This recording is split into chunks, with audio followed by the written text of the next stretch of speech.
Hi everyone, this is Marcus Veerman. I am the founder CEO of Nüdel Kart, and this is my story of how we got from the beginning to NoodlePod.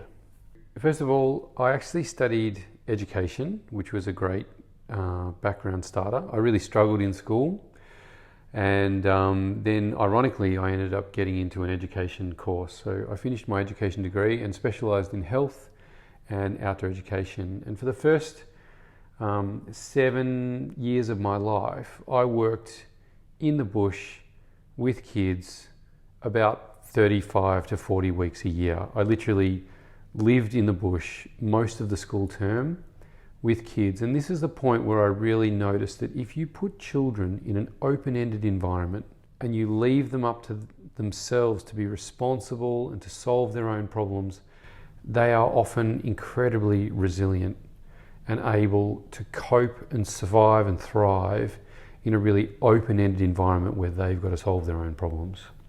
So after outdoor education, I was getting a bit tired of basically living out of a backpack, and I got to the point where I think I was a little bit burnt out, and I would look at my backpack on a Monday morning and it just didn't feel good anymore. And so I studied a graduate certificate in counselling because I still wanted to work with kids, I still wanted to help kids, but just being in the outdoors, I'd probably had enough of that. So then after that, I started working on a fantastic program called Hands-On Learning, an incredible program that took creative kids that were struggling in school, and basically, again, we did kind of, I guess, what you'd now call design, build, thinking and learning, where we designed everything from full-size classrooms. We did bicycle maintenance, we did work for the local city council where we built furniture for parks and all sorts of amazing projects. And I worked with the founder of that. That was really my first taste of kind of doing something as a startup, where I worked under an amazing guy called Russell. About 3 years after that, I got married to my wife, and part of the deal with that was that she wanted to go and work for an extended period overseas, which I was fine with. And about a year after we got married, she got a job in Thailand, and I went to Thailand having no clue what I was going to do. For the first 10 years of my life, I was an outdoor ed teacher.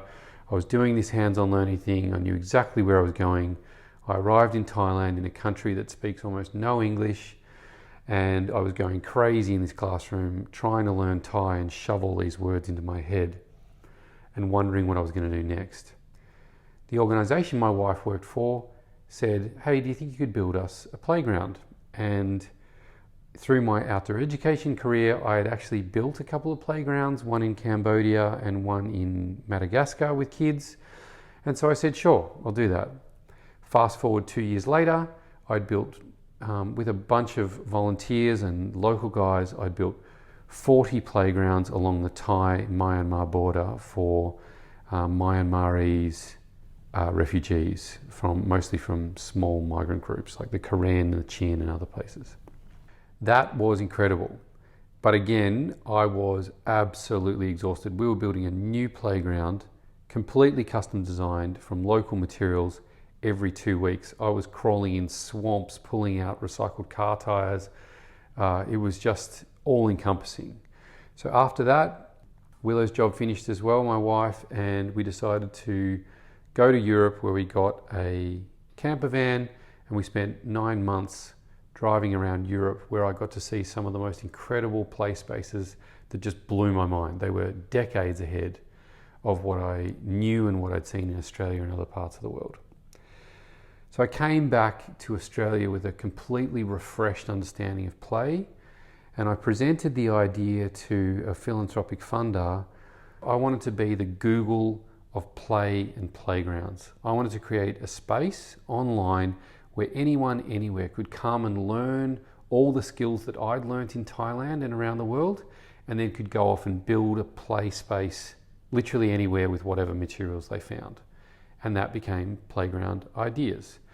We supported about 20 projects in the first year, about 40 projects in the second year, 120 in the third year, something like that.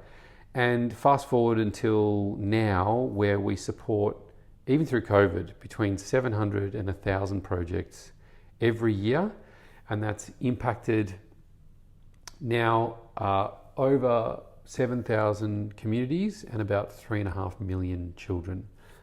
From there, we did a project in Timor-Leste, which is one of the world's youngest countries. It was pretty war-torn and it was a difficult project, and we tried to do the Playground Ideas model, where we were trying to use that model to build 300 playgrounds in early childhood centres with the government and with sponsorship from another international government. And it was really hard. It was a big lesson for me that the Playground Ideas model works for between 1, maybe up to 10 playgrounds with an incredibly passionate kind of volunteer team who are just raising small amounts of money and doing a small number of projects together. Doing that model, I mean, we didn't even have enough recycled car tires in the entire country to do the projects that we wanted to do, let alone a bunch of other things. It was really hard.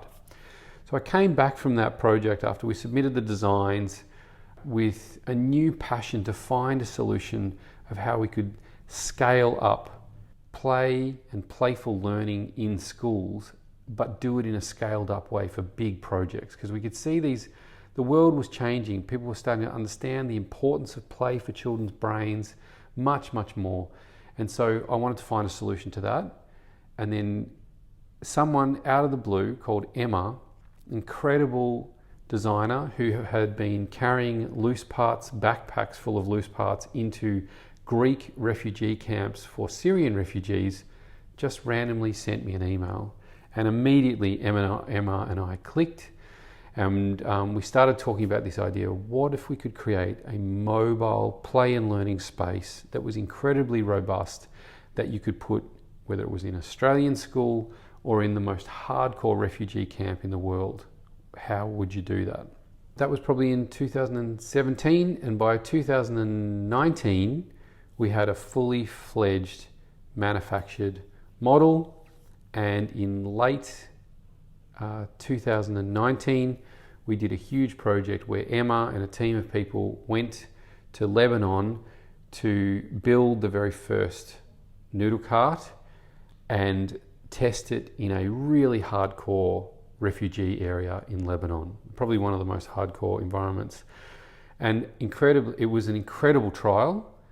And you might know that area now because only a few months after the trial finished, that entire area was obliterated in that huge Lebanese explosion. If you haven't seen that, you can look it up on YouTube. That whole port area just is now a crater in the ground. So I'm so thankful that all of our staff got out of there safely, but obviously so sad for so many of the people that we worked with there who were injured and are now suffering horrific things because the central business district was so badly damaged in the city. From there, the Nüdel cart was produced, and we produced a feature-length film of that project in Lebanon called The Wheels of Wonder, which you can get from our nudelcart.com website. And we showed that to a fully packed house at the Melbourne International Documentary Film Festival. Incredible time. And then literally days after we showed that, COVID hit and the lockdown started. So over the next 3 years after that, we got an opportunity that we never would have had, where although we were selling Nüdel carts, it was really difficult in that time because schools didn't want to buy things or didn't need things where children were touching things.